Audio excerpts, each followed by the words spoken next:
মরার আগে তোর সুখের সংসার দেখতে চাই। একটা বিয়ে কর না দাদু ভাই। এ বাড়িতে চলে আয় না দাদু ভাই। এ বাড়িতে নিঃশ্বাস নেওয়া অনেক কঠিন রে ভাই। কারো সাথে কারো মিল নেই। কেউ কারো সাথে মন খুলে দুটো কথাও বলে না। কেউ কাউকে সময় দেয় না। সবাই যার যার মতো ব্যস্ত। সব সময় অশান্তি, ছেলে মেয়েদের ঝামেলা, নাতি নাতনিদের বিশৃঙ্খলা। আর ভালো লাগে না। এখানে চলে আয় না দাদু ভাই। আমার দম বন্ধ লাগছে। এখানে দম বন্ধ লাগে।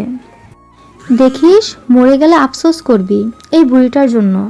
দাদি যখন বিয়ের কথা বলেছিল, এইবার আর দাদিকে সে ইগনোর করেনি বা রেগেও যায়নি। সর্বপ্রথম মুস্কানের কথাই তার মনে পড়েছে। কিন্তু এটা কি আদেও সম্ভব? মুস্কানের আলতো হাতের স্পর্শ মাথায় পড়তেই ইমনের পুরো বুকসহ মাথা কেমন শীতলতায় ভরে গেল। মুস্কান তার নরম হাতে আলতো করে ইমনের মাথা টিপে দিচ্ছে। ইমন চোখ বন্ধ করে সেই আলতো ছোঁয়া উপভোগ করছে। পরক্ষণেই ভাবল, না, এটা হয় না। এসব কি করছে আমি? আমি কোন পথে দেখাচ্ছি? মুস্কান যখন বুঝতে পারবে, অবশ্যই আমাকে ইগনোর করবে। আর কয়েক বছর পর অবশ্যই সে চাইবে না এমন বয়স্ক একটা লোকের সাথে থাকতে। তাহলে কেন আমি মেয়েটাকে নিজের কাছে রেখে দিচ্ছে? কেন ওকে নিয়ে এত ভাবছে? ইমন চোখ খুলে তাকালো, ঝট করে উঠে বসলো। মুস্কানের দিকে তাকাতেই বুঝতে পারলো ঘুমে চোখ উঠাতে পারছে না, তবুও কষ্ট করে বসে তার মাথা টিপে দিচ্ছে। প্রচন্ড রাগ হলো ইমনের, চিৎকার করে বলে উঠল, চলে যাও। মুস্কান ভয়ে কেঁপে উঠল। ঘুমটা ছেড়ে গিয়ে তার পুরো শরীর সহ মাথা কাঁপতে লাগলো।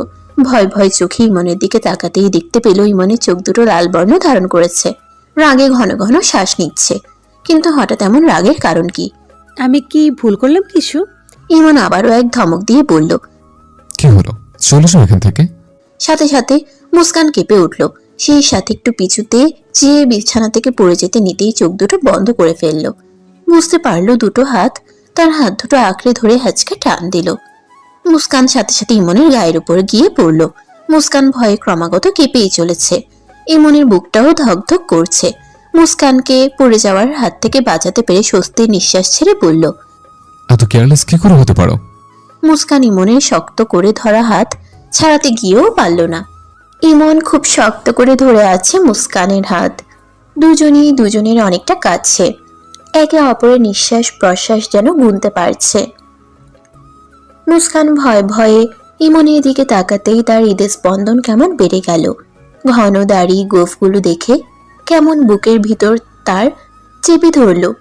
এই কেমন অনুভূতি সে ঠিক বুঝতে পারল না। ইমন গভীর দৃষ্টিতে কিছুক্ষণ চেয়ে মেয়েটাকে পর্যবেক্ষণ করে ছেড়ে দিতেই মুস্কান দ্রুত বিছানা ছেড়ে নেমে ব্যস্ত পায়ে বেরিয়ে যেতে নিল। ইমন কি যেন একটা ভেবেই বলল। দাঁড়াও। সাথে সাথে মুস্কান থেমে গেল, মলিন দৃষ্টিতে তাকালো। ইমনের মনের ভিতর কেমন মৃদু সুখানুভূতি খেলে গেল। হাত দিয়ে ইশারা করে চলে যেতে বলতেই মুস্কান ধীর পায়ে বেরিয়ে গেল। এত মায়াবী কেন মেয়েটা? এত শান্ত বা কেন? যতদিন যাচ্ছে কেমন একটা যেন হয়ে যাচ্ছে না?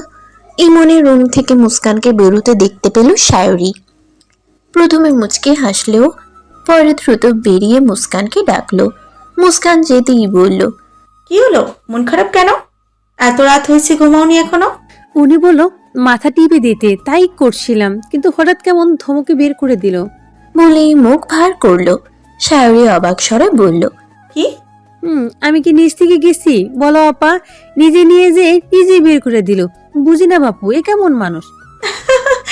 আহারে, মন খারাপ করো না। ও এমনই।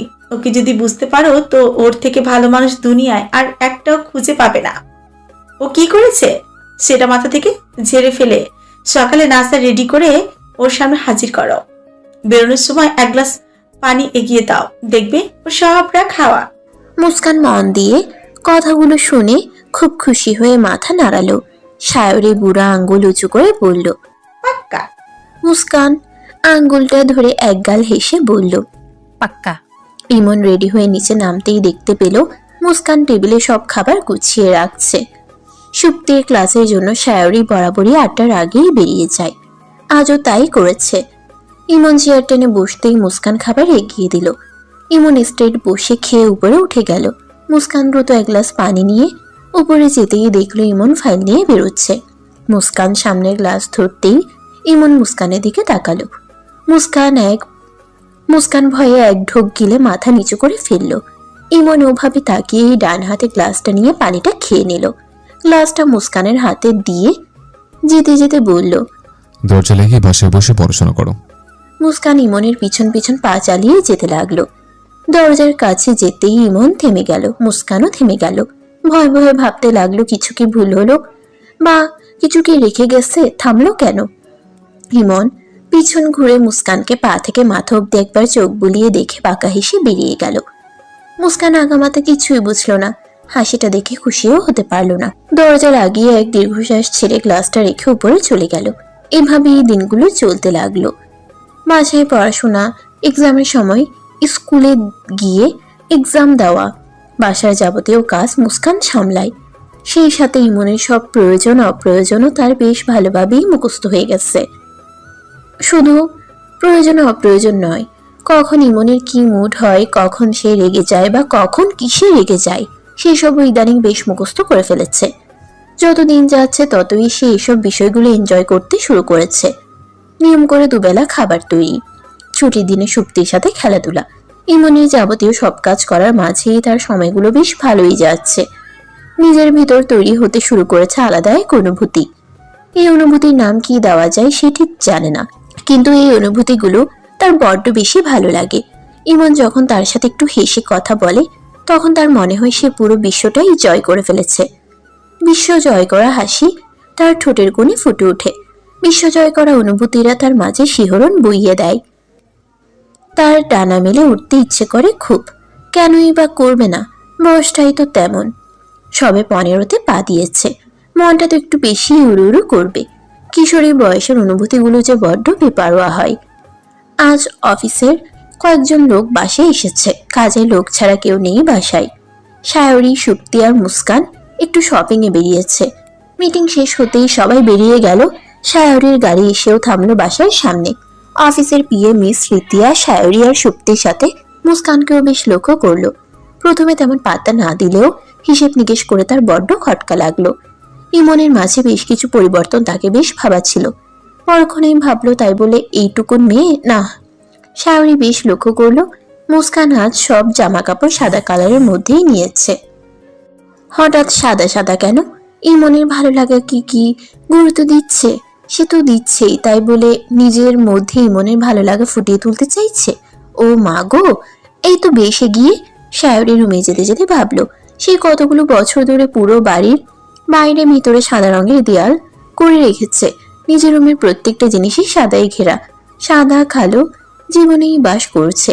কই একটু রঙের ছোঁয়া এনে দিবে? তা না, এ মেয়েও দেখি বড্ড বোকা, নিজেও সাদার মাঝে ডুবে যেতে চাইছে। মুস্কান আর সুপ্তি ছাদে র্যাকেট খেলছিল। এমন সময় ইমন ছাদে এলো। মুস্কান খেলা বন্ধ করে সুপ্তিকে চুপি চুপি বলল, এখন আমরা রেস্ট নেব কেমন? সুপ্তি ইমনকে দেখে মামাই বলে ছুটে গেল। ইমন সুইমিং পুলের এক সাইডে দাঁড়িয়ে আছে পকেটে হাত রেখে, আর চোখে মুস্কানকে একবারে দেখে নিয়ে আবার সুইমিং পুলের দিকে দৃষ্টি স্থির রাখলো।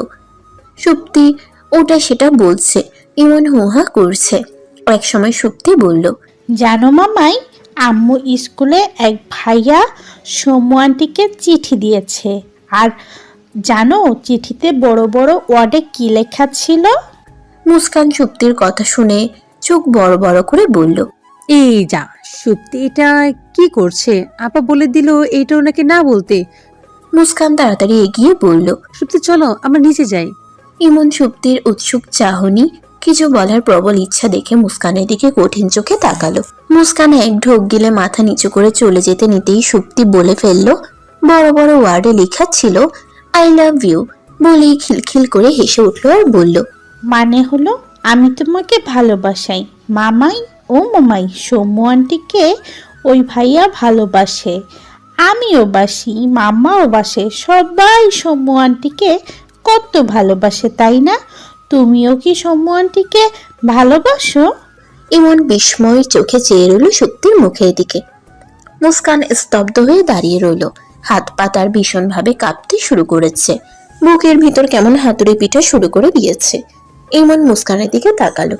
মুস্কান ভয়ে ভয়ে ইমনের মুখের দিকে দেখে দ্রুত ছাদ থেকে নিচে নেমে গেল। সুপ্তির কথাগুলি ইমনের মাথায় চলতেই থাকলো। স্কুলে তো ক্লাসই করে না, চিঠির কাহিনীটা তাহলে কি শাহরুর সাথে আমাকে কথা বলতে হবে এই ব্যাপারে? মুস্কান রুমে চুপটি করে বসে আছে। তার কেমন একটা লাগছে, কেমন যেন বুকটা চেপে ধরে আছে, তার কিছু ভালো লাগছে না। বারবার মনে পড়ে যাচ্ছে সুপ্তির বলা কথাগুলো। কেমন যেন নিজেরও জানতে ইচ্ছে হয়, সবার মতো উনি আমাকে ভালোবাসি তো? ধুর, ওনার যা রাগ, উনি কাউকে ভালোবাসে না। অমন রাগী মানুষ আবার ভালোবাসে কিসের? রাত 10টার দিকে মুস্কান ইমনের রুমে ইমনের পাশে বসে আছে। ইমন সমান তালে সিগারেট খাচ্ছে, ধোঁয়া ওড়াচ্ছে আর অফিসের কাগজপত্র ঘাটাঘাটি করছে। মুস্কান নিজের বই পড়ছে, পাশাপাশি ইমন যা বলছে সেটাই করছে। কখনো কখনো এক ফাইল গুছিয়ে মুস্কানকে দিচ্ছে। মুস্কান ফাইল রাখার জায়গায় সেটা সযত্নে রেখে আবার আরেক ফাইল এগিয়ে দিচ্ছে। ইমন সেগুলো ঘাটাঘাটি করছে আর সিগারেট খেয়ে যাচ্ছে। মুস্কানের প্রথম দিকে বড্ড কাশি হতো, ইদানিং আর কাশি হয় না। সত্যি বলতে মুস্কানের কাশি পেলেও সেটা খুব কষ্ট করে চেপে রাখে, নয়তো এত কাশি দেখে ইমন যদি বিরক্ত হয় বা রেগে যায়। এইভাবে চেপে রাখতে রাখতে এটা তার অভ্যাসে পরিণত হয়েছে। এখন আর খারাপ লাগা, কষ্ট বা অস্বস্তি হয় না, কোনো প্রকার সমস্যাও হয় না। ইমন বেশ অবাক হয়, মেয়েটা এত স্বাভাবিক কি করে আছে। আর চোখে একবার চেয়ে দেখে, আবার কাজে মনোযোগ দেয়। বেশ কয়েক মিনিট পর ইমনের বেশ কাশি শুরু হয়ে যায়। কাশিটা যখন ক্রমাগত বাড়তেই থাকে, মুস্কান ছুটে জগ থেকে পানি গ্লাসে ভরে ছুটে ইমনের সামনে ধরে। ইমন গ্লাসটা হাতে নিতেই মুস্কান তার ডান হাত দিয়ে ইমনের পিঠে বুলাতে শুরু করে। ইমন পানিটা খেয়ে গ্লাস মুস্কানের হাতের দিকে এগিয়ে তাকাতেই দেখতে পেল মুস্কান ব্যস্ত চোখে মুখে তার পিঠে হাত বুলাচ্ছে আর বলছে, এবার কমছে? ঠিক আছেন আপনি? ইমন আবার একটু কেশে গলা ঠিক করে নিয়ে বলল, ঠিক আছে। মুস্কান গ্লাসটা নিয়ে রেখে ইমনের পাশে বসতে নিতেই ইমন বলল, বিছানাটা গুছিয়ে বেরিয়ে যাও। মুস্কান বাধ্য মেয়ের মতো সেটাই করে বেরিয়ে গেল। ইমন গিয়ে ক্লান্ত শরীরটা বিছানায় এলিয়ে দিল। ভোরের দিকে দাদির ফোনে ঘুম ভেঙে গেল ইমনের। দাদি ফোন রিসিভ হতেই বলল, দাদু ভাই, আমি তোমার এত পর হয়ে গেলাম। ইমন কিছু বুঝতে পারল না, চোখটা কষলে আধশোয়া হয়ে উঠে বসলো। কি বলছো দাদি? কিসের পর হলে আবার? তোমার বাসায় নাকি নতুন এক মেয়ে উঠেছে। ইমন ভ্রুকুচকে বলল, তোমায় কে বলল? সব খবর আসে দাদু ভাই, লোকে তো অন্যরকম কথা বলা শুরু করেছে। মেয়েটা কে দাদু ভাই? দাদি, আমি তোমাকে সব বলবো গিয়ে, এখন ডাকছে, পরশু যাবো আমি। ওকে, রাখি। ফোন রেখে ইমন দ্রুত রেডি হয়ে বেরিয়ে পড়ল। মুস্কান শায়রি সুপ্তি ওঠার আগেই ইমন বেরিয়ে পড়েছে আজ। মুস্কান ইমনকে ঘুম থেকে উঠতে না দেখে বেশ ঘাবড়ে গেল। মনটা তার বড্ড ছটফট করছে। প্রতিদিন এমন সময় যার জন্য খাবার বানায়, আজ সে এমন সময় কোথায় চলে গেল? একটাবার বলেও তো গেল না। মুস্কানের এমন টেনশন দেখে শায়রি ইমনকে দ্রুত মেসেজ করলো। ইমন রিপ্লাই দিল, আমি কাছাকাছি আছি, 1 ঘন্টার মধ্যে বাড়ি ফিরবো। রিক্তা আর তুর্যর সাথে কথা বলছি ইমন। তুর্য রিক্তার ছোট ভাই। ইমনের সৎ ভাই ইভানের সাথে এক ইউনিভার্সিটিতে পড়ছে সে। তার থেকে ইমন জানতে পারলো তাদের বাড়িতে এই কদিনে ঠিক কি কি ঘটেছে। ইমনের পাশে একটা মেয়ে উঠেছে, বেশ সন্দেহজনক। সেটাই বলেছে ইমনের বিয়ে মিস রিতিয়া। আর সেটা শুনে তার সৎমা তার চরিত্র একদম সকলের সামনে ধুয়ে দিচ্ছে। সেই সাথে নানা রকম বাজে কথাও বলেছে। এমনকি এই কথাও বলেছে ইমন চৌধুরী শেষে বুড়ো বয়সে পতিতা পল্লী থেকে এমন কম বয়সী মেয়ে ধরে আনলো। কথাটা শোনা মাত্রই ইমন তার হাত দুটো মুঠো করে ফেললো। চোখ দুটো তার রক্তবর্ণ ধারণ করেছে। রিক্তা তুর্যকে চিমটি কেটে ইশারা করলো আর কিছু না বলতে, আর তুর্যকে চলে যেতে বলে তুর্য চলে যেতেই রিক্তা বলল, ইমন, মেয়েটাকে এতদিন কেন রাখছিস? এভাবে থাকলে তোর সৎ মা না কদিন পর সমাজের মানুষরা বাজে ইঙ্গিত দেবে। আমি জানি এতে তোর কোনো যায় আসবে না, কিন্তু মেয়েটার কি হবে ভাবতে পারছিস? ও তো মেয়ে, আর বাচ্চা একটা মেয়ে। ওর জন্য হলেও তোকে এই বিষয়ে সমাজকে কেয়ার করতে হবে। শুনতে হবে না, কারণ ওকে আমি নিজের বউর অধিকারটা দেব। ইয়েস, বিয়ে করবো আমি ওকে, তাহলে তো সব সমস্যার সমাধান, তাই না? হোয়াট? বিয়ে মানেটা কি? কি বলছিস এসব? যা শুনছিস তাই বলছি, ভালোবাসি আমি ওকে। হোয়াট? Are you serious? হ্যাঁ। এটা কিভাবে সম্ভব? মেয়েটা তো অনেকটাই ছোট। তোর মাথা ঠিক আছে তো? একদম ঠিক আছে। আমি ওর শরীর দেখে ভালোবাসি না, আমি কোনো শারীরিক চাহিদার জন্য ওকে বিয়ে করতে চাইছি না। তাহলে তাহলে বয়সটা কেন ফ্যাক্ট হবে বলতে পারিস? রিক্তা বিস্ময়ের চরম পর্যায়ে পৌঁছে গেল। আচ্ছা শোন, সিগারেটের গন্ধ তোর কেমন লাগে? ইস, খুব বাজে তোরা, যে কিভাবে খাস এগুলো আল্লাহই জানে। আমি আমার জামাইকে কড়া গলায় বলে দেব যেন সিগারেট না খায়, আর যদি কখনো খাইতে দেখি তাহলে জান কবজ করে ফালামো একদম। দুনিয়াতে প্রায় 95% গার্লফ্রেন্ড বা বউরাই তাদের বয়ফ্রেন্ড বা হাজব্যান্ডকে এটা খেতে নিষেধ করে দেয়। 95% মেয়েরা এটার গন্ধ সহ্য করতে পারে না। কিছু মেয়েরা তো বমি করে দেয় শুনছে। আমি জানি এটা দেহের জন্য ক্ষতিকারক, তবু আমি খাই। 30 বছরের জীবনে 10টা বছর আমি এটাকে নিজের জীবনে আগলে বেঁচে আছে। একটা অভ্যাসে পরিণত হয়ে গেছে, চাইলেও ছাড়তে পারবো না, সে যতই এটা আমার ক্ষতি করুক না কেন। তুই জানিস মুস্কানের কোনো অসুবিধা হয় না সিগারেটের গন্ধে, ও সহ্য করতে পারে। পুরো রুমে সিগারেট মদের গন্ধ ভরপুর থাকলে সারা রাত সে রুমে টিকে থাকতে পারে। আমার পাশে বসে, আমার পাশে থেকে আমার সেবা করতে পারে, ওর কোনো অসুবিধা হয় না। কখনো নাকটাও চেপে ধরে না, আর না কখনো গলা চেপে আসে ওর। তোরা তো হাত পা ছড়ে করে ন্যাকামো করে করে বেশ চিৎকার চেঁচামেচি করে একাকার অবস্থা করে ফেলিস, আর ওই বাচ্চা মেয়েটা একদম চুপচাপ থাকে। কি করে পারে বলতো? কিভাবে আমার মতো একটা মানুষকে সহ্য করে যাচ্ছে এতগুলো মাস ধরে? মেয়েটা এতটা সাধারণ হয়েও এমন অসাধারণে ঘেরা কেন বলতো? এতটা নিষ্পাপ, এতটা সরল কেন বলতো? মাঝে মাঝে ভয় হয় ওর সরলতায় ওর কাল হয়ে না দাঁড়ায়। ইমনের চোখে পানি চিকচিক করছে। রিক্তা অবাক হয়ে বলল, ইমন, এসব কি? How is this possible? তুই সিরিয়াস? লাইফে প্রথম তোকে এভাবে দেখছি। তোর চোখে আমি অসম্ভব পরিমাণে ভালোবাসা দেখতে পাচ্ছি ইমন, কিন্তু এই সমাজ, তোর পরিবার এটা কিভাবে নেবে? ওকে যদি বিয়ে ছাড়া আমার কাছে রেখে দেয় তাহলে সমাজ খারাপ চোখে দেখবে, বাজেভাবে সমালোচনা করবে। আর ওকে যদি বিয়ে করে সারা জীবনের সঙ্গী করে নিজের কাছে রেখে দেয় তাহলে ওই সমাজ সমালোচনা করবে, নানা রকম কথা বলবে। সমাজের মানুষের কাজই হলো সমালোচনা করা, ভালো হলেও মন্দ, ভালো হলেও মন্দ হলেও। তাদের সমালোচনার ভয়ে তো আমি আমার নিয়ম, আমার ইচ্ছে, আমার সিদ্ধান্ত বদলে ফেলতে পারি না। বরং যত তাড়াতাড়ি সম্ভব বৈধভাবে মুস্কানকে নিজের কাছে রেখে দিই। এদের সমাজ পরিবারের লোক যাই ভাবুক না কেন, যিনি সৃষ্টি করেছেন তিনি ঠিকই খুশি হবেন। আর ভাবিসটা মুস্কানের যে বিরুদ্ধে কিছু হবে। যেদিন মুস্কান চাইবে সেদিনই আমি ওকে বৈধ স্বীকৃতি দেব। সমাজ কি চায় সেটা নিয়ে আমি ভাবি না, আমি ভাবি আমি কি চাই। সমাজ কি বলবে, আমার জীবনে ঘটে যাওয়া কোনো ঘটনা সমাজের চোখে কেমন দেখাবে তা নিয়ে আমার কোনো মাথা ব্যথা নেই। জীবনের প্রত্যেকটা ক্ষেত্রে নিজের ব্যাপারে সব সিদ্ধান্ত আমি নিজেই নিয়েছি। নিজের জীবনের কিছু সিদ্ধান্ত অন্যের উপর ছেড়ে দিয়ে বুঝতে পেরেছি অন্যরা কখনো আমার জীবনের সিদ্ধান্ত ঠিকভাবে নিতে পারবে না। কারণ আমাকে আমার থেকে বেশি কেউ চেনে না, আমাকে আমার থেকে বেশি কেউ ভালোবাসে না। পরিবার, সমাজ শুধু তাদের সিদ্ধান্ত মানুষের উপর চাপিয়ে দিতে পারে, কিন্তু সেই সিদ্ধান্তের জন্য মানুষের জীবনে যখন কোনো দুর্ঘটনা ঘটে তখন তখন তার দায়ভার তারা নিতে আসে না, বরং তারা আঙুল উঠিয়ে প্রশ্ন করে এমনটা কেন হলো। প্রশ্ন করা, ছেঁচে করা, এগুলো ছাড়া তারা আর কিছু করতে পারে না।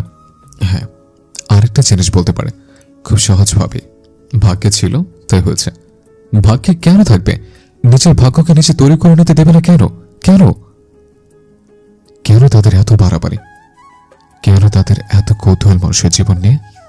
উপরওয়ালা কি সমাজ এই পরিবারের লোকদের নির্দেশ দিয়েছে অন্য জীবনে নিজের সিদ্ধান্ত চাপিয়ে দেওয়ার? সমাজের মানুষদের দায়িত্ব দিয়েছে অন্য জীবনের ভালো মন্দ নিয়ে রাত দুপুরে সমালোচনা করার? উপরওয়ালা যেটা আদেশ করেছে মানুষ সেটাই অমান্য করে, আর যে নিষেধ করেছে মানুষ সেটাই করে বেড়ায়। কই কোনো অসহায় মানুষের পাশে গিয়ে তো কাউকে দাঁড়াতে দেখি না, বা বিপদগ্রস্ত মানুষের দিকে সাহায্যের হাত বাড়াতে দেখি না। অথচ কারো জীবনে কোনো অনাকাঙ্ক্ষিত দুর্ঘটনা ঘটে গেলেই শুরু হয়েছে নানা রকম নেগেটিভ সমালোচনা। এই সমাজের মানুষদের মাঝে কোনো পজিটিভ ভাবনাই নেই, তারা সবসময় মানুষের দোষ খোঁজ ধরা নিয়ে ব্যস্ত থাকে। তাই আমি এই সমাজের মানুষদের কাছে বা আমার নিজের পরিবারের কাছে কোনো পজিটিভ ভাবনা আশা করি না, তাদের থেকে কোনো প্রকার সাপোর্ট আশা করি না। হাজারো দুঃখ কষ্টের মাঝে ডুবে থাকলেও কেউ এসে ভরসার হাত বাড়িয়ে দেয় না। কেউ দূর থেকে এনজয় করে, কেউ কাছ থেকে এনজয় করে। কখনো কখনো নিজের রক্তের সম্পর্কের মানুষরাও চোখে আঙুল দিয়ে দেখিয়ে দেয়, you are finished, your existence is over. নিজের আপন লোকরা হয়ে ওঠে পর স্বার্থপর বেঈমান, আর কখনো কখনো পর হয়ে ওঠে আপন। যাকে চিনতাম না জানতাম না সেও হয়ে ওঠে অনেকটা কাছের। হুট করে জীবনে চলে আসে, জীবনটা করে তোলা রঙিন। কি অদ্ভুত তাই না? যাদের সাথে রক্তের সম্পর্ক ছিল তারাই জীবনটা নরকে পরিণত করে দিয়েছিল, আর যার সাথে কোনো সম্পর্কই নেই সেই হঠাৎ করে এসে জীবনটাকে নতুন করে উপভোগ করতে শিখিয়ে দিল। সুখ চিরস্থায়ী নয়, কিন্তু আমার এই অল্প সময়ের সুখটা যেন আমাকে সারা জীবনের কষ্টও ভুলিয়ে দিয়েছে। সবসময় সমানে সমানে সুন্দর সম্পর্ক গড়ে ওঠে না, কখনো কখনো নিজের বিপরীতমুখী মানুষের সাথে গড়ে উঠতে পারে খুবই সুন্দর সম্পর্ক। কখনো কখনো ম্যাচিউর কারো থেকে আনম্যাচিউর মানুষের জীবনের জন্য অনেকটা মঙ্গলকর হয়ে ওঠে। কাজের লোক দরজা খুলতেই ইমন হন করে ভিতরে ঢুকে উপরে চলে গেল। মুস্কান রান্নাঘর থেকে ইমনকে দেখে খুশিতে আটখানা হয়ে তাড়াতাড়ি খাবার বেড়ে ডাইনিং টেবিলে রাখতে লাগলো। সুপ্তি দৌড়ে এসে বলল। সৌম্য আন্টি, মামাই এসে গেছে। মুস্কান মিষ্টি একটা হাসি দিয়ে বলল। দেখেছি। কথাটা সুপ্তি কোমরে দুহাত দিয়ে চোখ নাচিয়ে বলল। এবার খুশি তো? মুস্কান ভ্রুকুচকে আমতা আমতা করতে করতে বলল। মানে আমি আবার কখন মন খারাপ করলাম? সুপ্তি খিলখিল করে হাসতে লাগলো আর বলল। মামাইকে মিস করছিলে বলেই তো তোমার মন খারাপ ছিল। মুস্কানের বুকের ভিতর কেমন করে উঠল। সুপ্তির দিকে বিস্ময় চোখে চেয়ে বলল। আমি মিস করছিলাম? হ্যাঁ তো, মামা যখন পাপাকে মিস করে তখন তো তোমার মতোই মন খারাপ করে। মাম্মা বলল তো তুমিও মিস করছিলে মামাইকে। সুপ্তির কথা শুনে মুস্কান হকচকিয়ে গেল। লজ্জায় নাকের আগা লাল হয়ে গেল তার। বুকের ভিতর ডিপ ডিপ করতে শুরু করলো। এক ঢোক চিপে একটু নিচু হয়ে সুপ্তির মুখোমুখি হয়ে বলল। তোমার পাপা কোথায়? মুহূর্তেই সুপ্তির মুখটা মলিন হয়ে গেল, মুখটা ভার হয়ে বলল। আমার পাপা তো অনেক দূরে আছে জানো। আমি আমার পাপাকে এখন পর্যন্ত দেখিনি। যখনই দেখতে চাই তখনই মাম্মা পাপার এত এত ভিডিও ছবি বের করে দেয়। পাপা নাকি অনেক দূরে আছে। আমি যখন বড় হব তখন পাপা আসবে জানো। পাপার ওপর আমার ভীষণ অভিমান। আমার স্কুলের সবাই পাপা আছে। ছুটির পর সবার মাম্মার সাথে সবার পাপা মাঝে মাঝে যায়, আর আমার পাপা এখনো অবধি যায়নি, আমার সামনেই আসেনি। মুখটা ভার করে বলল, বলেই মাথাটা নিচু করে ফেলল। মুস্কানের বড্ড মায়া হলো। ইস, কখনো তো ওর বাবার ব্যাপারে শোনাই হয়নি। আহারে, মেয়েটা কত কষ্ট পায়। কিন্তু ওর বাবা কোথায়? সায়রীর ডাকে সুপ্তি বলল। মাম্মা ডাকছে, যাই, পরে আমরা গল্প করব। কে? ওকে। ইমন নিচে আসতেই মুস্কান সব খাবার সামনে দিল। ইমন খেতে খেতে মুস্কানকে কয়েকবার দেখলো। মুস্কান চুপ করে দাঁড়িয়ে আছে, একদম রেডি হয়ে যখন যা বলবে অমনি সামনে দেবে। ইমন নিজের মতো খেয়ে উঠে গেল। মুস্কান যাওয়ার পানে চেয়ে তৃপ্তির এক হাসি দিল। মুখটা তার ভালো লাগায় ভরে গেল। স্বস্তির এক নিঃশ্বাস নিয়ে সব গুছিয়ে নিজের জন্য ভাত বেড়ে খেতে শুরু করলো। ইমন সিঁড়ি বেয়ে উপরে যেয়ে নিচের দিকে তাকিয়ে মুস্কানের কাজগুলো দেখে বাঁকা হেসে রুমে চলে গেল। সুপ্তির প্রচন্ড জ্বর এসেছে, তাই সায়রী একদিনের ছুটি নিয়েছে তার এবং সুপ্তির স্কুল থেকে। মেয়েটা বারবার বায়না করছে, মাম্মা পাপার কাছে যাব, মাম্মা আমার পাপা কোথায়। সায়রী চোখ দিয়ে অনবরত পানি ঝরছে। কি বুঝ দিবে এইটুকুন মেয়েটাকে? এতগুলো বছর ধরে তো মিথ্যা আশা দিয়ে রেখেছে, আর কত মিথ্যা বলবে সে। সুপ্তি যে আস্তে আস্তে বড় হচ্ছে, মেয়েটাকে কিভাবে সত্যটা বলবে? এই ছোট্ট মস্তিষ্কে এত বড় ধাক্কা কি করে সহ্য করবে? আপা, তাহলে আমি যাই, পরীক্ষা শেষ হলে এসে পড়বো আমি। বলেই স্তব্ধ হয়ে দাঁড়িয়ে পড়ল। সায়রীও দাঁড়িয়ে নিজের চোখের পানি লুকাতে ব্যস্ত হয়ে গেল। মুস্কানের দিকে ঘুরে জোরপূর্বক হেসে বলল। আচ্ছা, সাবধানে যেও। আপা, তুমি কাঁদছো কেন? আরে বোকা মেয়ে, কাঁদছি না। যাও তো, ভালোভাবে এক্সাম দিও, কেমন? মুস্কান ভ্রুকুচকে চেয়ে রইল। সায়রী বেশ বুঝলো মেয়েটা এখন এটা নিয়েই চিন্তা করবে। মেয়েটা যেন খুব তাড়াতাড়ি সবাইকে ভীষণ আপন করে নিয়েছে। কারো কষ্টই মেয়েটা সহ্য করতে পারে না। সায়রী এগিয়ে এসে মুস্কানের দুগাল ধরে বলল। সুপ্তির তো জ্বর, ও অসুস্থ হলে আমার খুব কষ্ট হয়। ও যে আমার কলিজার টুকরো গো। ওর কিছু হলে আমি বাঁচতে পারবো না। ওর জন্যই তো দুনিয়াতে টিকে আছি আমি। ওর একটু ব্যথা আমি সহ্য করতে পারবো না। আপা চিন্তা করো না, সুপ্তি ঠিক হয়ে যাবে। আমি এসে ওর মাথায় জলপট্টি দেব। দেখবি সেরে যাবে। এবার যাও, দেরি হয়ে যাবে নয়তো। আচ্ছা। সায়নী মুস্কানের কপালে চুমু খেলো। মুস্কান বাসা থেকে বেরিয়ে একটা রিক্সা নিয়ে স্কুলের পথে চলল। রিক্সার পিছন পিছন চলল মিস্টার ইমন চৌধুরীর গাড়ি। মুস্কান স্কুলের ভিতর ঢুকতেই ইমন অফিসের পথে গাড়ি ঘুরালো। যেহেতু মুস্কান ক্লাস করে না, সেহেতু তেমন কোনো ফ্রেন্ড হয়নি, শুধু একটা মেয়ে ফ্রেন্ড হয়েছে, নাম শ্রাবণী। মেয়েটা হিন্দু, তবে খুবই মিশুক। পরীক্ষা শেষে শ্রাবণী বলল, মুস্কান, চল আমরা ফুচকা খেতে যাই। ফুচকা খেয়ে একসাথে বাসায় যাব। ওর বাসা তো আমাদের বাসার কাছে, তাহলে দুজন একসাথে যাই, বেশ ভালো হবে। এছাড়া বাইরের জগৎ তো তেমন আশাই হয় না, সব সময় বাইরেই থাকা হয়। গ্রামে কোথাও যেতে পারিনি, আম্মু শুধু কাজ করিয়েছে।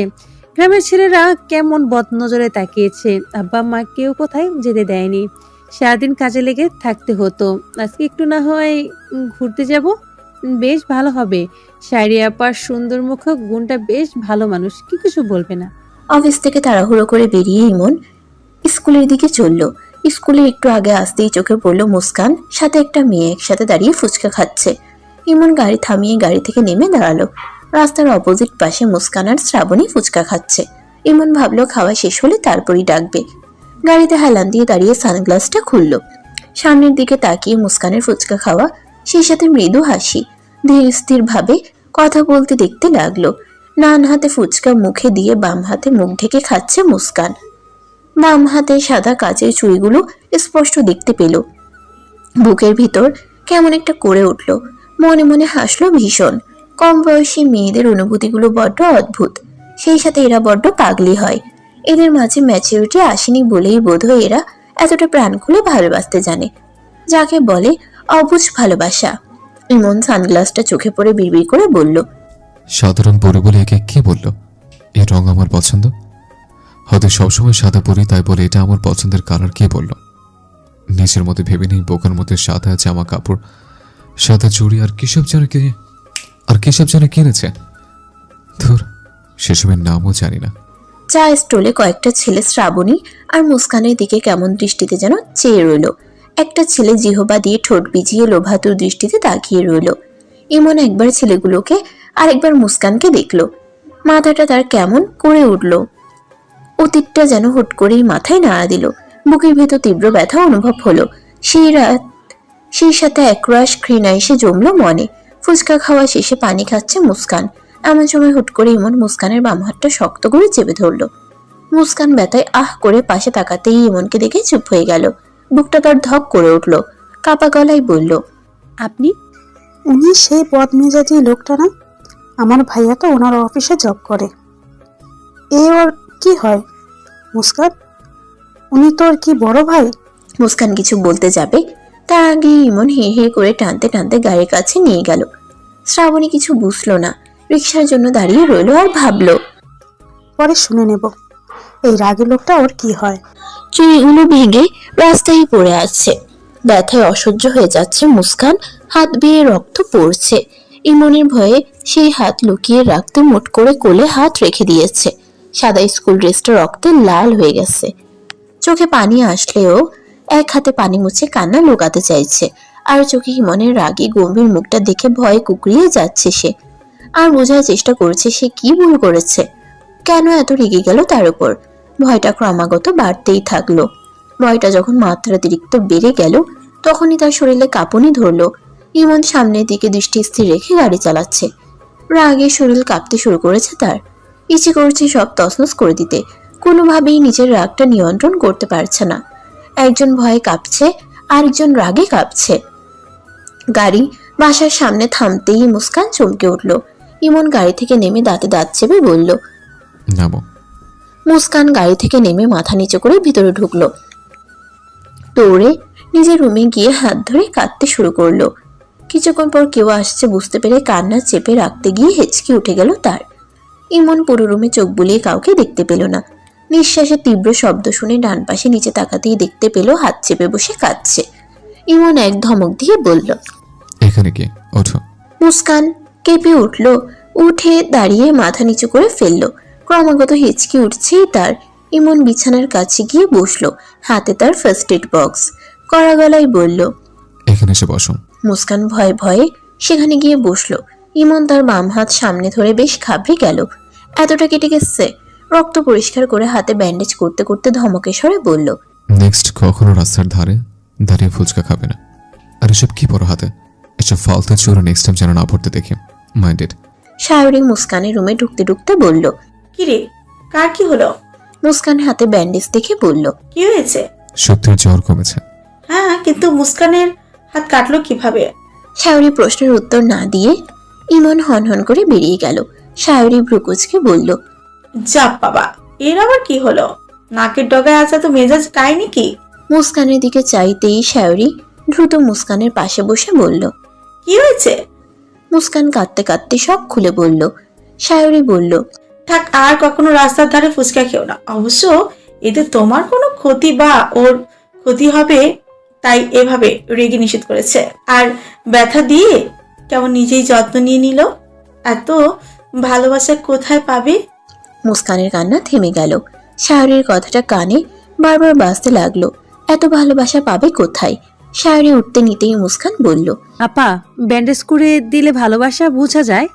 আরে বোকামি, ইমন কেমন জানো না? ও কি কারো সেবা করার মতো মানুষ?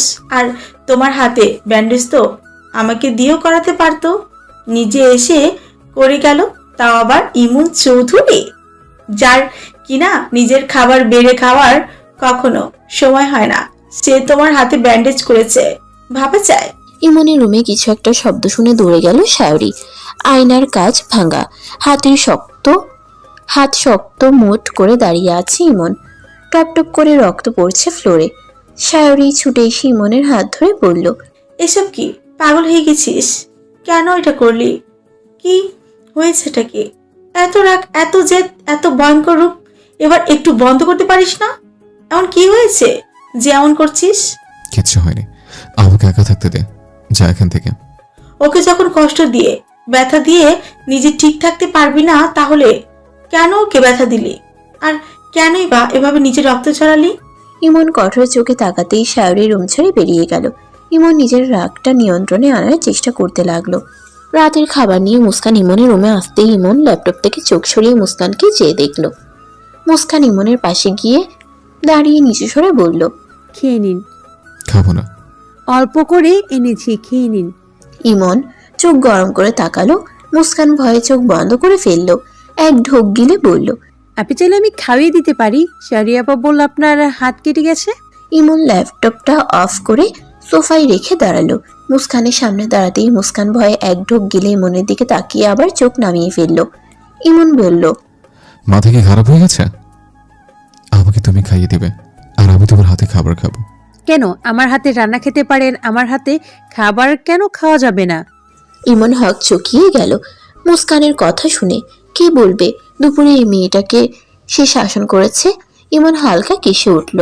বড় বড় বড্ড সাহস বেড়েছে তো। প্লিজ খেয়ে নিন।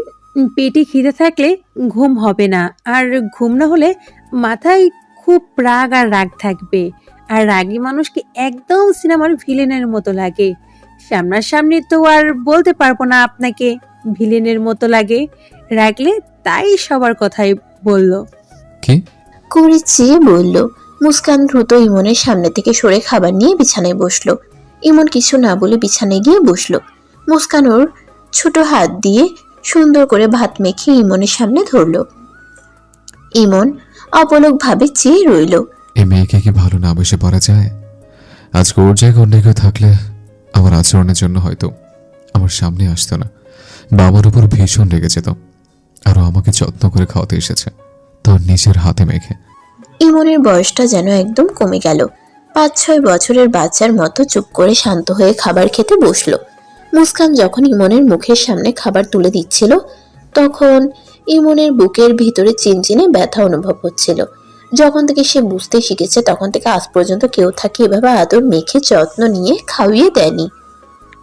দাদি চাইলেও ইমন নিজেই কখনো দাদির হাতে খায় না। কেউ তাকে সেভাবে ভালোবাসা দেয়নি, আর না সে চেয়েছে কারো ভালোবাসা পেতে। ভালোবাসাবিহীন জীবন তার পাথরের মতো শক্ত মন তার। মুস্কান কি পারবে পাথরের বুকে ফুল ফোটাতে? নাকি অলরেডি ফুটিয়ে দিয়েছে? এইটুকুন মেয়ের এত ক্ষমতা? ডিসেম্বর মাস এসে গেছে। সায়রী সুপ্তি দুজনেরই স্কুল ছুটি। শায়রি ছুটি পেয়ে ভাবলো এবার তার মায়ের কাছে বেশ কিছুদিন থাকতে যাবে। সুপ্তিকেও তার নানা নানি মামাদের সাথে সময় কাটাতে দেওয়া উচিত। ইমনকে গিয়ে বলি আমাদের সাথে মুস্কানকেও নিয়ে যাব, নয়তো একা একা বোরিং হবে মেয়েটা। ইমনকে জানাতেই ইমন সোজা না করলো। শায়রি বলবো। কেন, সমস্যা কি?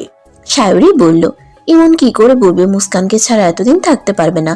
মেয়েটাকে সারাদিন এক নজর না দেখলে কেমন পাগল পাগল লাগে তার।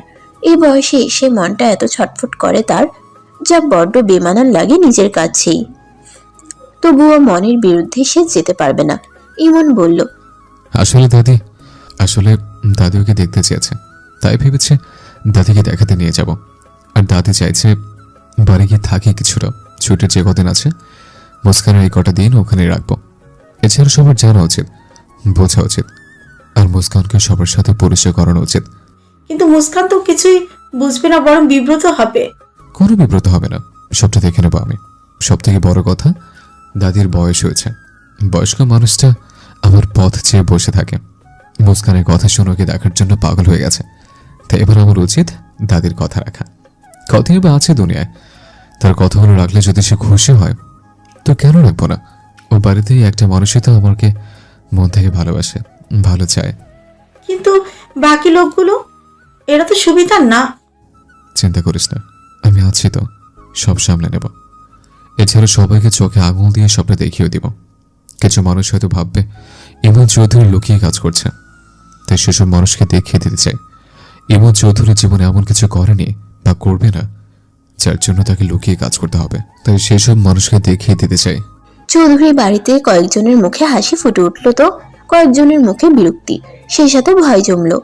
ইকরামুল চৌধুরীর ইমনের বাবা বেশ খুশি হয়ে কাজের লোকদের বললেন তার মায়ের থেকে চাবি নিয়ে ইমনের রুমটা পরিষ্কার করতে, এছাড়াও একটা এক্সট্রা রুম পরিষ্কার করে সব গোছাতে, কারণ ইমন তাকে স্ট্রেট জানিয়েছে তার সাথে মুস্কান আসছে। তার বাবা ছেলেকে দ্বিতীয়বার আর প্রশ্ন করেনি। ছেলে যে বাড়িতে থাকার জন্য আসছে এতেই অনেক। ছেলে তাকে পছন্দ না করলেও তার বড় সন্তান ইমন, তার প্রতি তার আবেগই আলাদা। সাজিয়া বেগম ইমনের সৎমা বললেন, এক্সট্রা রুম কেন? ইমন বলেছে ভাই। আমি কিন্তু এই বাড়িতে কোনো রাস্তার ময়লা আবর্জনাকে জায়গা দেব না। মধুমালতী ডাকে আয়, ফুল ফাগুনে ই খেলা, জ্যোতি কামিনী কত কথা গোপনে বলে মরুয়ায়, মধুমালতী ডাকে আয়। চাপা বনে কলিস নে আজ লুকোচুরি গুলুকোচুরি, আলো ভরা কালো চোখে কি মাধুরী কি মাধুরী, মন চাহে যে ধরা দিতে, মন চাহে যে ধরা দিতে। সাউন্ড বক্সে গানের তালে নাচছে ইয়ানা। ইয়ানা ইমনের ছোট কাকার ছোট মেয়ে, খুবই নম্র ভদ্র স্বভাবের মেয়ে। এবার ইন্টার ফার্স্ট ইয়ারে পড়ছে সে। সারাক্ষণ বইয়ে মুখ গুজে থাকলেও যখন মনটা ফুরফুরে থাকে সাউন্ড বক্সে গান ছেড়ে প্রাণ খুলে নাচতে শুরু করে, বা যখন মনটা ভীষণ খারাপ থাকে তখন গান ছেড়ে নাচতে শুরু করে। স্কুল কলেজে যে কোনো অনুষ্ঠানই হোক না কেন, ইয়ানা চৌধুরীর নাচ ছাড়া কোনো অনুষ্ঠান কমপ্লিট হবে না। শুধু চেহারার জন্যই নয়, নাচের জন্য শত শত ছেলেরা তার জন্য পাগল, কিন্তু সেসবে তার কোনো আগ্রহ নেই। মন দিয়ে পড়াশোনা করা ছাড়া মন প্রাণ দিয়ে নাচ করাও তার প্রতিদিনের রুটিন হয়ে গেছে। মা নেই, বাবার আদরের মেয়ে, তাকে কোনো কিছুতে কেউ বাধা দেয় না, বরং বাড়ির সবাই অন্য সবার থেকে তাকে বেশি মাথায় করে রাখে। নাচের মাঝে হঠাৎ গান বন্ধ হয়ে গেল। ইয়ানাও নাচ বন্ধ করে ভ্রুকুচকে তাকালো, জোরে জোরে শ্বাস নিতে নিতে বলল, আবি তুই গান বন্ধ করলি কেন? তুই নাচ কর ধেই ধেই করে। ওদিকের খবর জানিস? ধামাকা হতে চলেছে। ধামাকা? কিসের ধামাকা? কি সব বলছিস রে? ইয়ানা বিছানায় বসে ওড়না দিয়ে ঘাম মুছতে মুছতে বলল। ইয়াশফা ইমনের সদ্ভন এসে পাশে বসলো। ইয়ানার দিকে ঘুরে বিস্ময়ে চোখ মুখ করে বলল, জানিস বড় দাদা ভাই আসছে। সত্যি দাদা ভাই আসছে? ইয়ানা অবাক হওয়ার সাথে ভীষণ খুশি হয়ে বলল। ইয়াশফা কপাল কুঁচকে বলল, এমন ভান করছিস যে তোর নিজের ভাই আসছে। ওমা, সে কি কথা? বড় দাদাভাই তো আমাদের নিজের ভাই, আমার নিজের চাচার ছেলে, আর তোর তো নিজের ভাই। সৎ ভাই। কিসের আবার সৎ ভাই? ভাই বোনের মধ্যে আবার সৎ অসৎ এসব আছে নাকি? একই বাবার ছেলে মেয়ে তো তোরা। তবে এটা ঠিক, বড় দাদাভাই সত্যি সৎ মানুষ, সে হিসেবে সে আমাদের সবার সৎ ভাই। তোর সাথে কিছু শেয়ার করতে আসাও যায় না, ধুর। বলেই উঠে পড়ল। ইয়ানা হাত টেনে বসিয়ে বলল, আপনি রাগ করছিস কেন? বল না, কি বলতে এসেছিস? বড় দাদা ভাইয়ের সাথে নাকি একটা মেয়েও আসছে। ওই যে কিসব মেয়ে আসছে না, ওই রকম। ভাবতে পারছিস মম এটা কিভাবে নিচ্ছে? যে হবে না, আসার পর বাড়িতে এবার সিরিয়াস ড্রামা দেখতে পারবো। কিছু হবে না, বড় দাদাভাইয়ের সামনে কেউ কিচ্ছু বলতে পারবে না। সামনে না পারলো, মম তো পিছনে ঠিক মেয়েটাকে হেনস্থা করে ছাড়বে। আই থিঙ্ক মেয়েটা টাকার লোভে পড়ে দাদাভাইকে ফাঁসিয়েছে, বুঝেছিস? শুনেছি মেয়েটা নাকি দেখতো তেমন সুন্দর না। তাহলে ভাব, দাদাভাইয়ের মতো অত ওই রকম মেয়েকে কেন নিজের কাছে রেখেছি, আবার এ বাড়িতেও নিয়ে আসছে। ভাবা যায়? কি সব বলছো? নিশ্চয়ই মেয়েটা ভালো, তাই দাদাভাই নিয়ে আসছে। এই নাজমা চৌধুরী ইমনের দাদি এসে সাজিয়া বেগমের সামনে দাঁড়ালো, কড়া গলায় বলল, বাইরের ময়লা আবর্জনা তবুও ধুয়ে মুছে সাফ করা যায়, কিন্তু কারো মনে ময়লা আবর্জনা থাকলে সেটা কি করে সাফ করা যায়? সাজিয়া বেগম খেপে গেলেন। একরামুল চৌধুরীকে বললেন, দেখেছো দেখেছো, তোমার মা কথাগুলো আমাকেই বলছে। একরামুল চৌধুরী বিরক্ত হয়ে মা বউয়ের মাঝখান থেকে চলে গেলেন। না পারবে মাকে কিছু বলতে, না পারবে বউকে কিছু বলতে, এর থেকে সরে যাওয়াই ভালো মনে করলো তিনি। নাজমা চৌধুরী বললেন, আমার দাদু ভাই যাকে খুশি তাকে এই বাড়িতে নিয়ে আসবে, এতে কার বাপের কি? সাজিয়া বেগম চোখ বড় বড় করে রাগে কান্না করে বললেন, আপনি আমার মৃত বাবাকে টানছেন?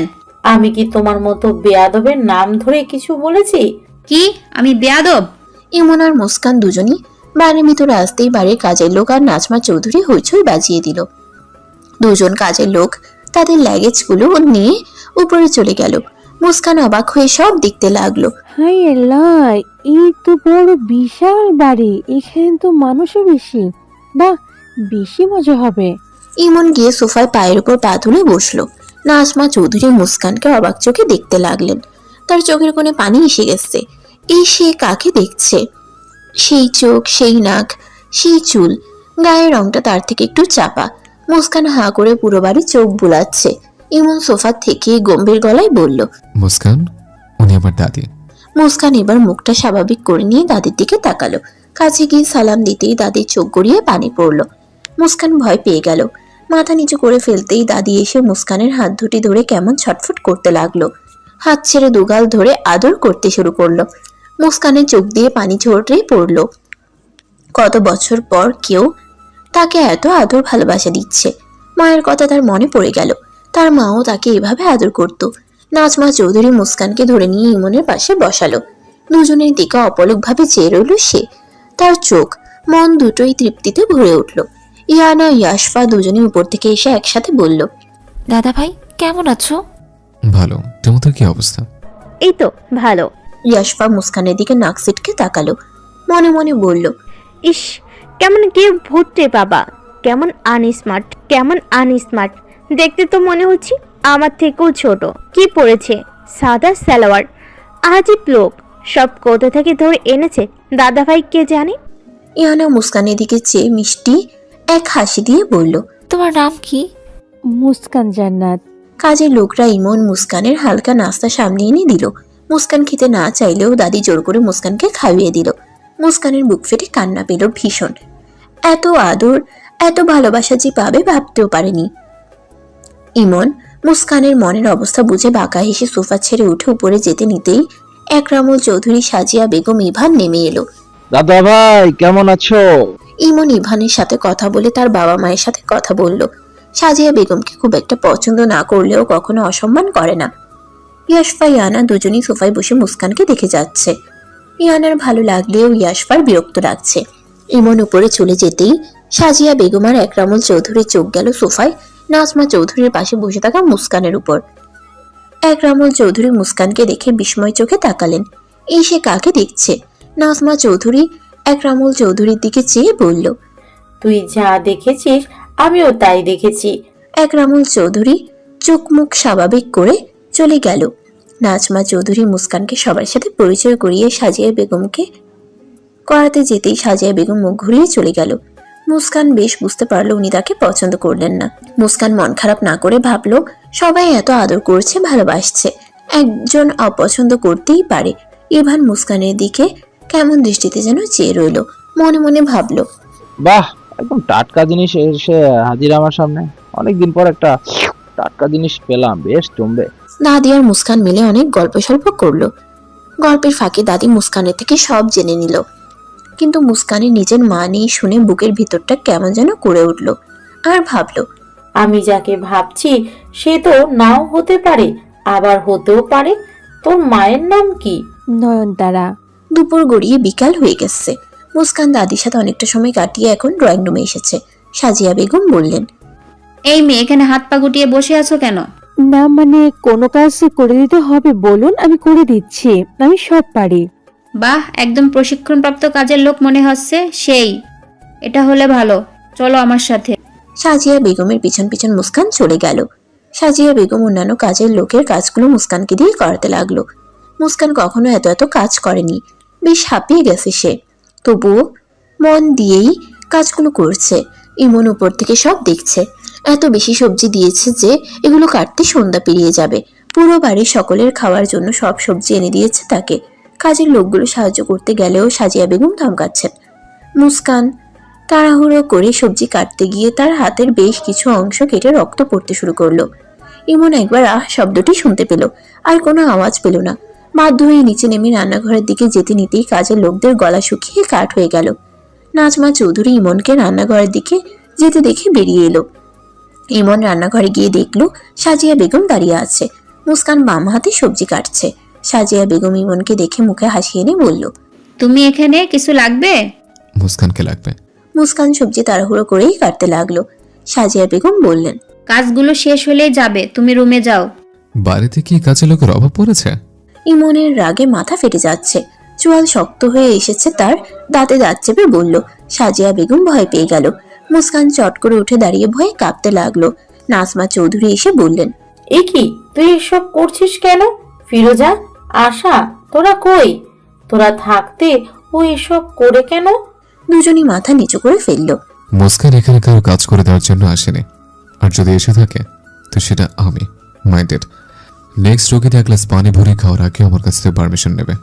বলেই চলে যেতে নিয়ে আবার থেমে মুস্কানের দিকে কঠিন চোখে চেয়ে বলল, কি হলো, এখন এখানে দাঁড়িয়ে আছো কেন?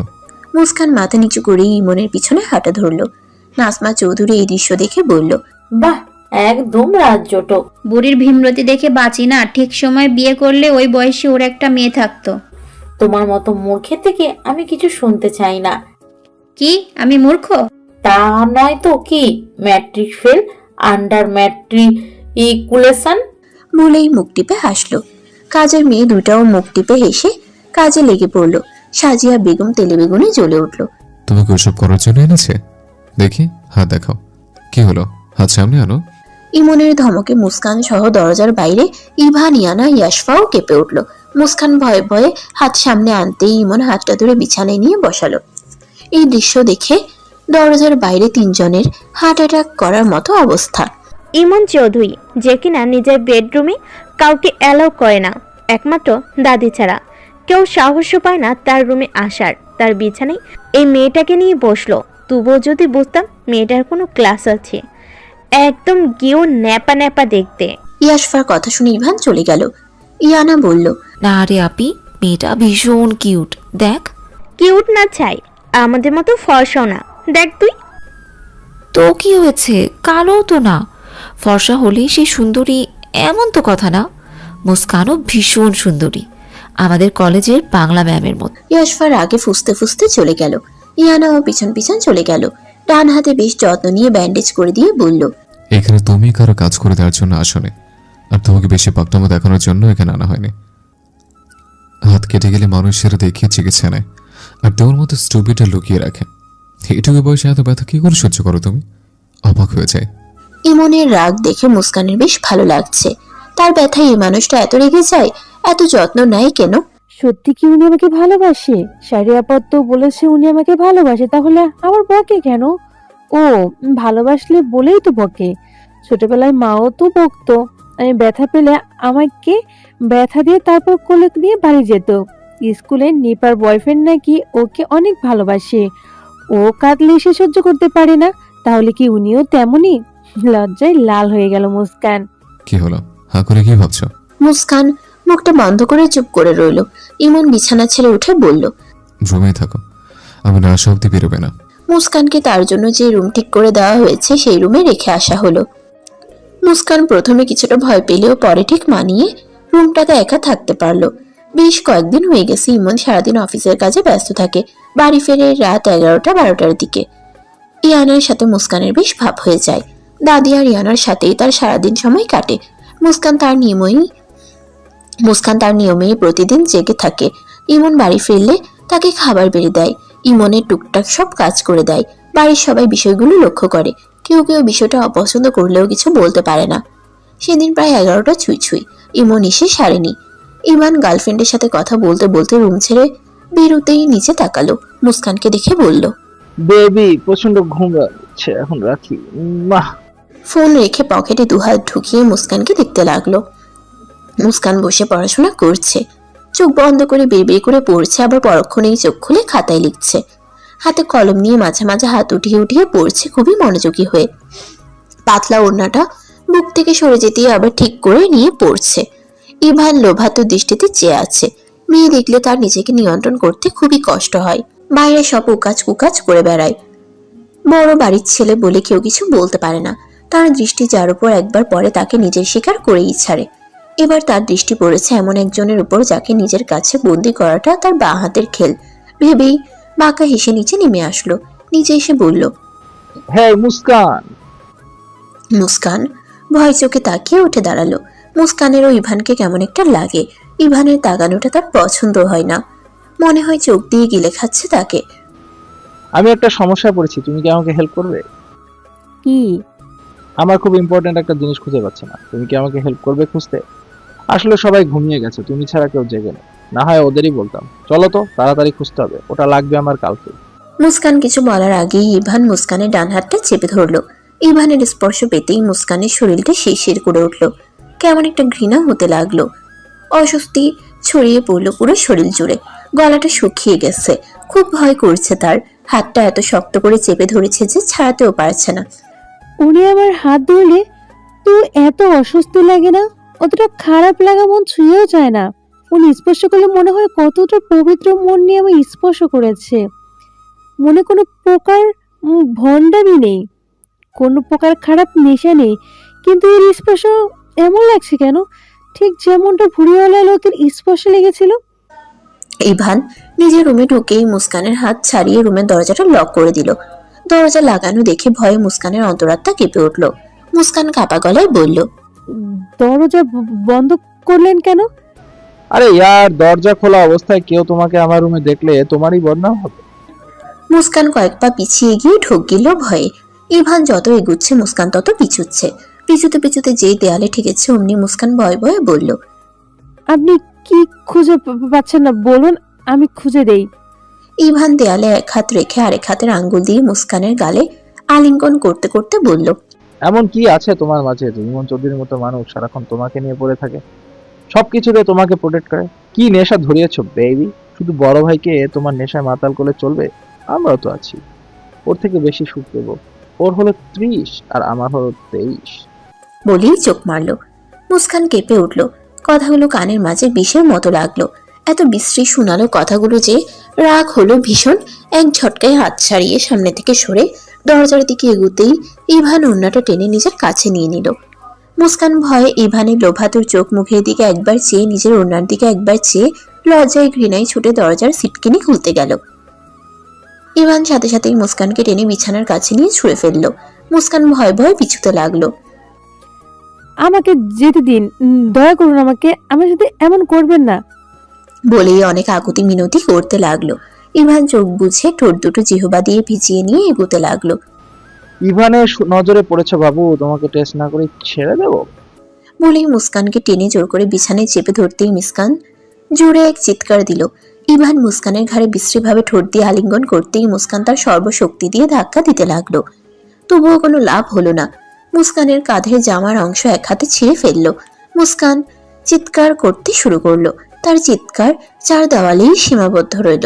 অবশেষে হু হু করে কেঁদে উঠল। আমার সাথে কেন এমন হয়? কেন আমি বারবার এমন পরিস্থিতির শিকার হই? হায় আল্লাহ, ইয়াশ ভাই এনা ওরাও তো আমার মতো মেয়ে, ওরা তো আমার থেকে বড়। কই ওদের দিকে তো কেউ খারাপ দৃষ্টিতে ফেলে না, বা ওদের জীবন তো এত খারাপ পরিস্থিতি আসে না। কি পাপ করেছি আমি? ঢুকরে কেঁদে উঠল মুস্কান।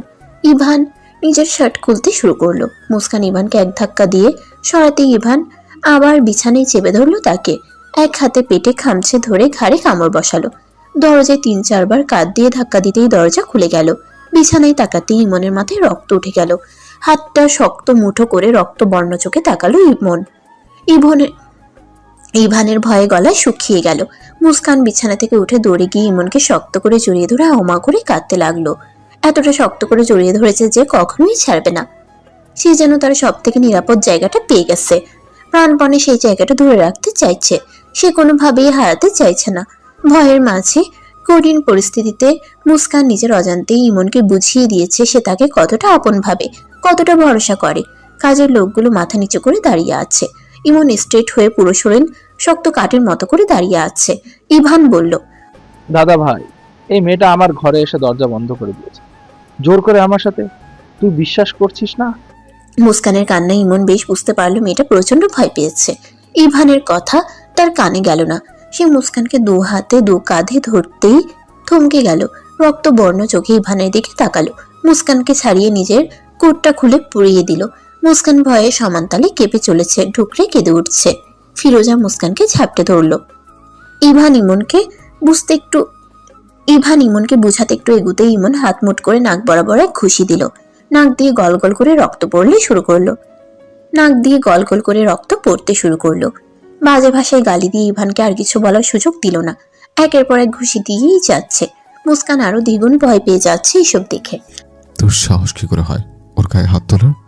ওর দিকে চোখ তুলে তাকানোর সাহস কোথায় পেলে তুই? নিজের কুকর্মের দোষ ওর উপর চাপাচ্ছিস? তুই আমাকে এখনো চিনতে পারিসনি। তুই কি ভেবেছিস এই পুরো বাড়িতে এতগুলো অপরিচিত মানুষের মাঝেও ওকে আমি রেখেছি কোনো প্রকার সেফটি ছাড়াই? ইমন চৌধুরী এত কাছে কাজ করে না। তুই যখন ওকে তোর রুমে নিয়ে গেছিস বাহানা দিয়ে, আমি তখন রাস্তায়। তোর মতলব বুঝতে পেরে ড্রাইভারকে দিয়ে ড্রাইভ না করে নিজে ড্রাইভ করে এসেছে। মুস্কান আশেপাশে একটা পেট্রো উপস্থিতিও আমি মাইল দূর থেকে টের পাই, বুঝছিস? বলেই ঘাড় চেপে ধরলো। এক হাতে টেনে হিঁচড়ে নিচে নেমে চিৎকার করে সকলকে ডাকতে লাগলো। নাজমা চৌধুরী রুম থেকে বেরিয়ে বুঝার চেষ্টা করলো কি হচ্ছে। ইভানকে রক্তাক্ত অবস্থায় দেখে বলল, এ কি ইভান দাদু ভাইয়ের কি হয়েছে? উপর থেকে ইয়ানা, ইয়াশফা সহ সাজিয়া বেগম নেমে এলেন। ছেলের অবস্থা দেখে সাজিয়া বেগম এক চিৎকার দিয়ে কাঁদতে কাঁদতে ইমনের হাত থেকে ছাড়িয়ে ছেলেকে জড়িয়ে কাঁদতে লাগলো। আমার ছেলেকে খুন করে ফেলছে গো, আমার কলিজাকে আঘাত করছে গো খুনি। তুই আমার ছেলেকে খুন করতে গিয়েছিস যাতে এই পুরো সম্পত্তির মালিকানা তুই পাস। এদিকে নাজমা বেগম সহ ইয়ানা, ইয়াশফাও সবটা বুঝে গেছে মুস্কানকে দেখে। ইমন হাত তুলে থামিয়ে বলল, ব্যাস, আপনার একটা কথা বলবেন না। আপনার গুণধর পুত্র কি করেছে জানতে চান? মুস্কানকে এক হাতে টেনে কোটটা সরিয়ে জামার ছেঁড়া অংশ দেখিয়ে আবার কোটটা পরিয়ে দিয়ে বলল, এইটুকুন একটা মেয়েকে আপনার ছেলে ছাড়তে চায়নি। আমি যদি ঠিক সময় না আসতাম, কেউ তো ভাবতে পারছেন এমন জঘন্য ছেলের জন্য চোখে জল না থুতু আসা উচিত। এবার সাজিয়া চৌধুরী খেপে গেল। মুস্কানের সামনে গিয়ে মুস্কানকে থাপ্পড় দেওয়ার জন্য হাত তুলতে ইমন হাত ধরে ফেলল। ও, এই মেয়ের জন্যই এই সব? এমন ভুল করার সাহসও দেখাবেন না। এই বাইরের মেয়ের জন্য তুমি আমার ছেলেকে আঘাত করেছো? আমার ছেলের দোষটা কোথায়?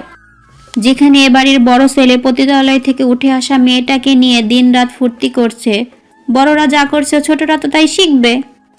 আপনি যদি আমার বড় না হতেন ঠাটিয়ে কয়েকটা থাপ্পড় লাগাতাম। সাজিয়া বেগম চুপসে গেলেন। দেওয়া আর বলা একই হলো। অন্যের গায়ে দোষ চাপানোর আগে নিজেকে শোধরান। বড় বড় ছেলে বলে আপনার ছেলে পার পেয়ে যাচ্ছে।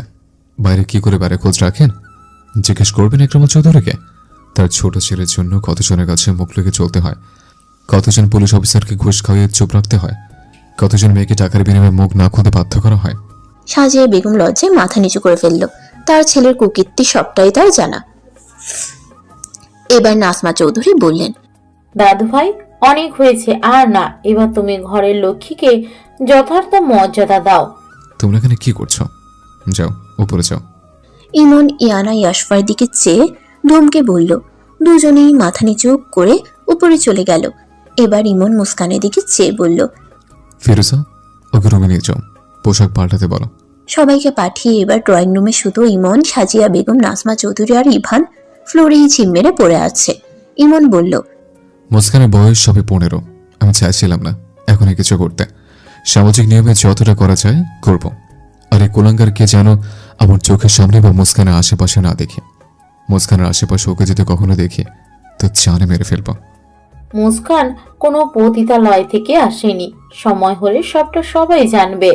আর দাদু ভাই, আমার যখন 9 বছর বয়স তখন তোমার দাদা আমাকে বিয়ে করে এই বাড়িতে নিয়ে এসেছে। সেই তুলনায় তোমার ঘরণী ঢের বড়। সাজিয়া বেগম কাঁদতে কাঁদতে ইভানকে উঠাতে যেতে ইমন বলল, আপনি নিজের ভালো চাইলে ওকে ছাড়ুন আর চুপচাপ নিজের ঘরে যান। আমার ছেলেটা মরে যাবে, কত রক্ত ঝরছে, এভাবে কেউ মারে? বলেই অভিযোগ ছুড়লেন। ইমন এক দীর্ঘশ্বাস ছেড়ে বলল, 15 বছর বয়সে এক কিশোরীকে ধর্ষণ করার চেষ্টা করেছে 23 বছর বয়সে এক যুবক। এর শাস্তি কি হতে পারে মিসেস সাজিয়া চৌধুরী? সাজিয়া এবার হাউমা করে কেঁদে উঠল। দেশে ধর্ষণের বিরুদ্ধে এখন সকলেই একজোট হয়ে লড়াই করছে। ধর্ষণের শাস্তি হিসেবে মৃত্যুদণ্ড দেওয়ার কথাও সাজিয়া বেগম জানেন। তার ছেলেও তো এই জঘন্য কাজে লিপ্ত হতে যাচ্ছিল। ভয়ে এক ঢোক গিলেই মনকে দুহাত জোর করে অনুরোধ করলো, আমার তো শাস্তি তো ওকে ভোগ করতেই হবে, নয়তো আবার একই ভুল করতে ওর দিতে হবে না। তাই ইমন চৌধুরী তো শাস্তি ওকে ভোগ করতেই হবে। বিনা চিকিৎসায় সারা রাত ও এখানে ছটফট করবে।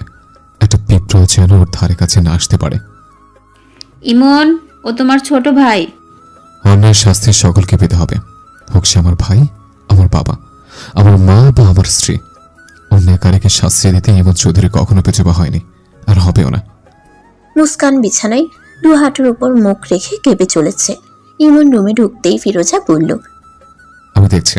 ফিরোজা চলে যেতেই ইমন দরজাটা লক করে দিল। মুস্কানের কোনো প্রতিক্রিয়া দেখল না। ধীরে ধীরে এগিয়ে মুস্কানের সামনে বসলো। মুস্কান নিচের দিকে মাথা রেখে কেঁদেই চলেছে। ইমন ডাকলো, মুস্কান। কোনো সাড়া পেল না। এবার ইমন জোরে এক ধমক দিয়ে ডাকলো, মুস্কান। মুস্কান কেঁপে উঠল। ইমনের দিকে অশ্রু মিশ্রিত চোখে চেয়ে হাঁটু ছেড়ে ইমনকে ঝাপটে ধরে হাওমাও করে কাঁদতে লাগলো।